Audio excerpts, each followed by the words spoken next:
Hello, my little hack moms. Can you believe that the holiday season is finally here? We're almost done with 2023, and next year we've got so many things to look forward to.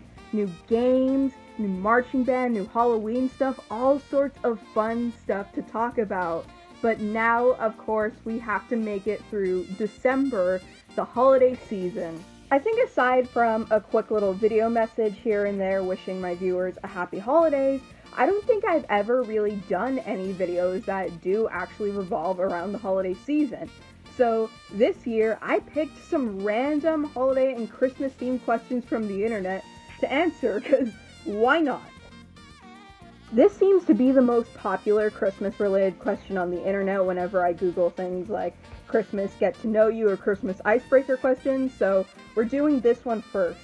Mine would have to be a do-it-yourself build a robotic spider kit. Not only have I never expressed an interest in building robots or anything like that, but there were also missing pieces, and even worse, the missing pieces were some of the first steps you needed to build it. Mine would be A Christmas Carol. Here is my really cool copy. And I think what I love so much about A Christmas Carol is it's one of those stories like Romeo and Juliet where everyone thinks of it as like this beautiful, uplifting thing, but it's actually super dark. And then, of course, I know everyone's going to want to ask me about what my favorite adaptation of A Christmas Carol is. I think the best one that's like most accurate to the book in both the content and the tone is the one from the 50s with Alastair Sim. He does a really good job at portraying Scrooge. The one that is way better than it has any freaking right to be is The Muppets Christmas Carol. Oh my god. Not only is it surprisingly accurate to the book, but I just think the whole concept is so creative. Scrooge being played by this old live-action man, and then everyone surrounding him are these cute little puppets. Like, it's actually a really good choice. And as we all know, there are a lot of bad versions of A Christmas Carol out there. And I think the one that bothered me the most was the one on Hulu. But I think what made me so mad, if it was just flat out terrible, which, I mean, it already is, but if it was just a bad show, that would be fine, right? But then they really hyped it up as being this edgy, grim, dark version of A Christmas Carol, and it was just so weird, not as dark and scary as it promised. Like, the horror moments were really few and far between, and I was so let down because the marketing made it look like it was gonna be a horror movie, but it wasn't. It was more of like Scrooge's family drama with the occasional ghost showing up. I think the Coca-Cola ones with the polar bears are really adorable, but the first thing that pops into my head when I hear Christmas commercial is this one where I want to say it's about like 5 minutes long, and it's something about, like, some kid getting into Santa's workshop or something like that. And it's really whimsical and cute and heartwarming. There's, like, a family side to it, I think. And so this whole time I was watching it, I thought, like, oh, this must be a trailer for, like, a new Disney movie or something. And then when the ad finally finished, it turned out to be an ad for Chick-fil-A or something like that. And I was completely caught off guard because I don't think the ad ever mentioned Chick-fil-A or chicken. And since then, I like to play a game where I try and guess what a commercial's for before it's over. And that game is extremely hard to play during this time of year. Like, the ad could just be Santa Claus sitting down, and it could be anything. It could be a charity, it could be insurance, it could be a beer ad, whatever. Gremlins! A lot of horror movie fans love to make the argument that, like, oh, X movie is a Christmas movie because it takes place at Christmas, but Gremlins, like, really does have Christmas be a big part of the story. Not that I have done this, had this done to me, or would ever do this to someone because it's mean, but my answer would be a self-help book specifically based around like some sort of problem, like, you know, a drinking problem or dating or something like that. Like, it could be something they've struggled with or not. But that's my answer to that. Or alternatively, if you don't want to be that insensitive, get them something they can't use without having to buy something else. Like, buy them an Xbox game when they don't have an Xbox. I love cutting down trees and making a profit from them.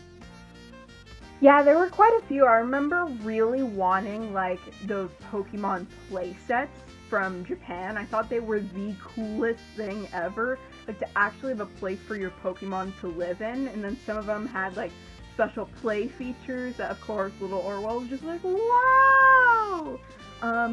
But part of the fun of being a toy collector is, like, finally being able to get that stuff you wanted as a kid but couldn't get for whatever reason. Like, I always really wanted Nightmare Moon from My Little Pony. She's my favorite pony, but she was only available in, like, exclusive box sets that turned up years later on eBay for, like, $100. So I eventually got myself this bootleg, which looks pretty real, and honestly, even though it's a bootleg, like, I'm so happy with it, because, like, I just wanted Nightmare Moon. Like, I didn't really care about the authenticity or its value. Little Orwell just wanted Pretty Horse. This is a really fun one. I love Home Alone. So I think I would use more scare tactics than booby traps. I would set stuff up. I would use my hyperfixation on the live horror industry to my advantage in this situation. Like, I'd set up a really realistic, gruesome scene of a dead body. I would have my masks, you know, behind the windows, and it looks like they're watching them everywhere. And then, if worse comes to worse, I would just come rushing out with a mask on, and one of my fake weapons, and if they're unarmed, like, they'd probably flee the house really quickly. Okay, I don't know if anyone else has ever done this, but we need to talk about this. I can't remember what it was called, maybe the Elf game or the Christmas tree game, but it was essentially this pen and paper game that our classroom in elementary school played all throughout the Christmas season. I think we only did it like 1 or 2 years, but it was so much fun. So basically, the idea is that you're a Christmas tree farmer and you hire elves to help you out. And so every day, each elf brings you back one Christmas tree, which gets you money in the game, right? So you could choose to send your elves to the forest or the meadow, and you can split them up however you choose. Each tree in the meadow was worth $10, and each tree in the forest was worth $20. But here's the catch. Every time the teacher would roll a dice, and if it landed on odds, you would get the trees, but if it landed on evens, your elves wouldn't collect any trees. Then later on in the game, we were able to send our elves to the mountains, and mountain trees were worth $50, but it gets better. The teacher still rolls the dice with the odds, you get a tree, evens you don't. But if she rolls evens, that means not only do you get no money, but you lose the elves that you sent to the mountains. She explained it to us as, oh, the elves ran away because there was a snowstorm and they don't want to work for you anymore. But all the kids were like, nah, the elves died. You could hire new elves, but from what I remember, they costed like $75 or something, expensive like that. And even then, it was still a huge gut punch when you lost those elves. The object of the game is to get as rich as possible for bragging rights, I guess. One of the kids described the game as gambling with elves. and you know, this was justified by, like, oh, it's a math game, it's about, you know, money and probability and all that, but it was still fun as hell. I want to bring gambling with elves back.